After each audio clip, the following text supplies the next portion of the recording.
आज हम परमेश्वर शिव का कथा सुनाने जा रही हूँ। इस कथा का आप लोग जरूर सुनिएगा। अगर मेरा कथा अच्छा लगे तो एक लाइक शेयर जरूर कीजिएगा। भोलेनाथ की जय हो, भोलेनाथ की जय हो। जिस समय सर्वत्र केवल अंधकार ही अंधकार था, ना सूर्या दिखती थी ना चंद्रमा, ग्रहण नक्षत्र का कहीं पता नहीं था, ना दिन होता था ना रात, पृथ्वी जल और बाहु की भी साता नहीं थी। उस समय मात्रा सत्य वर्मा जी और सादा शिव की भांति साता विद्यमान थी, जो अनादि और चिंतन कहीं जाती है। उन्हीं का भगवान सदा शिव को वेद पुराण और उपनिषद और संत महात्मा आदि ईश्वर तथा सब लोग महेश्वर कहते हैं। माँ शक्ति प्रकट हुई और नीचे देखती है कि पानी ही पानी है, पानी के ऊपर शेवला है, शेवला के सिवा तो कुछ नहीं है। माँ शक्ति एक उपाय ढूंढ निकालती है और सोचती है कि क्यों नहीं अपना अंग को जगह जगह खंड करके गिरा देती हूँ। जहाँ जहाँ मेरा अंग गिरेगा वहाँ पृथ्वी और जमीन बन जाएगा, और जहाँ मेरा अंग नहीं गिरेगा वहाँ गंगा बहेगी। माँ शक्ति अपना अंग का 5 खंड करती है, 4 खंड 4 कोना में गिराती है और 1 खंड बीच में। जहाँ 4 कोना पर गिरा था वहाँ पृथ्वी बन गया, 1 खंड गिरा वहाँ पर जमीन बन गया, और जो बाकी जमीन रह गया वहाँ पर गंगा बहने लगी। जितना देश बन गया उतना ही पानी बन गया। अब तो पानी और देश को संभालने के लिए कोई तो चाहिए। एक बार भगवान शिव के मन में सृष्टि रचने की इच्छा हुई। उन्होंने सोचा कि मैं एक से अनेक क्यों ना हो जाऊं।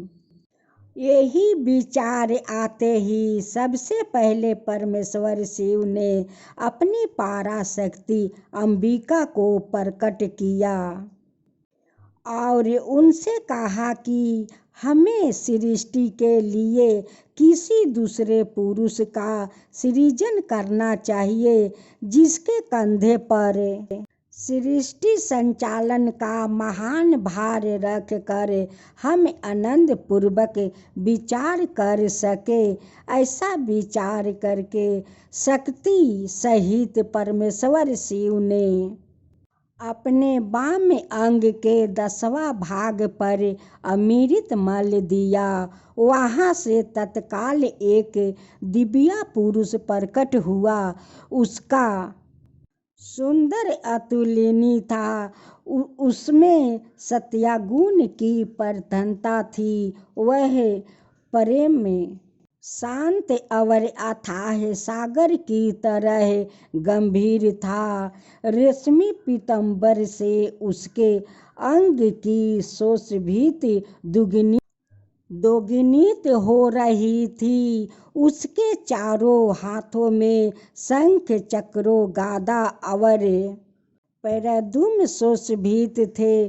उस दिव्य पुरुष ने भगवान शिव को प्रणाम करके कहा कि हे भगवान, मेरा नाम निश्चित कीजिए और काम बताइए। उसकी बात सुनकर भगवान शंकर ने मुस्कुरा कर कहा, वैसे व्यापक होने के कारण तुम्हारा नाम विष्णु होगा। सृष्टि का पालन करना तुम्हारा कार्य होगा। भगवान शिव का आदेश पर प्रत्य कर श्री विष्णु कठोर तपस्या करने लगे। उस तपस्या के श्रम से उनके अंगों से जलधारा निकलने लगी, जिससे सुना आकाश भर गया। अंततः उन्होंने थक कर उसी जल में स्नान किया। जल अर्थात नर में स्नान करने के कारण ही श्री विष्णु का एक नाम नारायण हुआ। तदंतर सोए हुए नारायण की नाभि से एक उत्तम कमल प्रकट हुआ। उसी समय भगवान शिव ने अपने दाहिने अंग से चतुर्मुख ब्रह्मा को प्रकट करके उसे कमल पर डाल दिया। महेश्वर की माया से मोहित हो जाने के कारण बहुत दिनों तक ब्रह्मा जी उस कमल के नल में भ्रमण करते रहे, किंतु उन्होंने अपने उत्पत्तियों का पता नहीं लगा।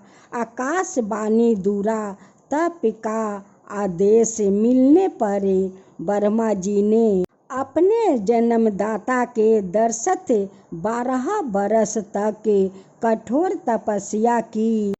तत्पश्चात उनके सम्मुख भगवान विष्णु प्रकट हुआ। परमेश्वर शिव लीला से उस समय वहाँ श्री विष्णु और ब्रह्मा जी के बीच विभेद छिड़ गया। सहसा उन दोनों के मध्य में एक दिव्य अग्निस्तंभा प्रकट हुआ। बहुत प्रयास के बाद भी ब्रह्मा और विष्णु उस अग्निस्तंभा के आदि अंत का पता नहीं लगा सके। अंत थक कर भगवान विष्णु ने प्रार्थना किया कि हे महाप्रभु, हम आपका स्वरूप को नहीं जानते। आप जो कोई भी हो, हमें दर्शन दीजिए। भगवान विष्णु की सृष्टि सुनकर परमेश्वर शिव सहसा प्रकट हो गए और बोले, सूरश्रेष्ठ गण, मैं तुम दोनों के तप और भक्ति से भाली भांति संतुष्ट हुआ। ब्राह्मण, तुम मेरी आज्ञा से जगत की सृष्टि करो और वस्तु विष्णु तुम इस संचालन जगत का पालन करो। तदंतर परमेश्वर शिव ने अपने हृदय भाग से रुद्र को प्रकट किया और उन्होंने सारा संसार का भार परमेश्वर शिव विष्णु और ब्रह्मा जी को सौंप दिया। एक भार माँ गंगा को सौंप दिया कि लो गंगा, आज से तुम अपना जल संभारो। और वो दोनों से कहते हैं कि हे विष्णु ब्रह्मा, तुम लोग अपना अपना संचालन का भार संभारो। भगवान परमेश्वर शिव ने उस तीनों पर भार का दायित्व सौंप कर खुद अंतर्ध्यान हो गए। परमेश्वर शिव की जय हो, परमेश्वर शिव की जय हो। हर हर महादेव, हर हर महादेव। ऐसा कहना आसान है लेकिन समझना कठिन है। जगत गुरु का आधिपत्य सुशोभित करने वाले जनप्रिय देवाधिदेव आज सवाए परिणामदायी गुरु का काम करते हैं। ऐसे तो घर घर में भगवान शिव पूजित है, लेकिन जन समयान ने उन्हें गुरु स्वरूप का चिंतन करने का प्रयास नहीं किया। जिन व्यक्तियों ने अंधविश्वास में भी शिव को गुरु बनाया, उन लोग ने परिणाम पाया। आप भी महागुरु शिव के शिष्य बनकर अध्यात्म की कुंजी प्राप्त कर सकते हैं। शिव शिषाता ग्रहण करने के 3 सूत्र। प्रथम, हे शिव, आप मेरे गुरु हैं, मैं आपका शिष्या, मुझ पर दया कर दीजिए।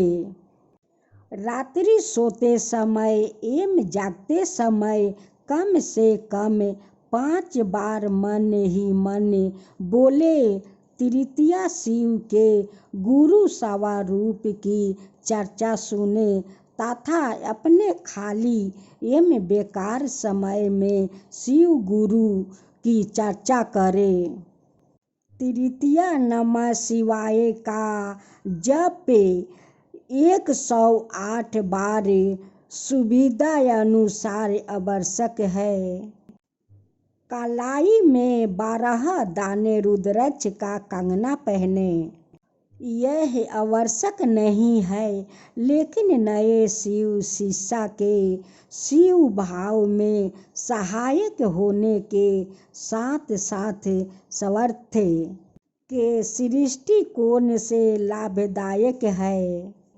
भजन कोई शर्त नहीं, जब सृष्टि किया है तो दृष्टिकोण को ध्यान में रखा जाना चाहिए। किस व्यक्ति को शिव शिष्य बनना? शिव को गुरु बनाने की इच्छा करने वाले के नाम की घोषित उपलब्धि 1, 2, 3 यह 5 शिव शिष्य मिलकर इन शब्दों से करना है। पुत्र श्री शिव को अपना गुरु माना है। शिव के अंतरिक्ष समाज में यह शुभ सूचना दर्ज हो। शिव गुरु की जय हो, शिष्या बहना की जय हो, 36 कोटि देवी देवताओं की जय हो, गौ माता की जय हो।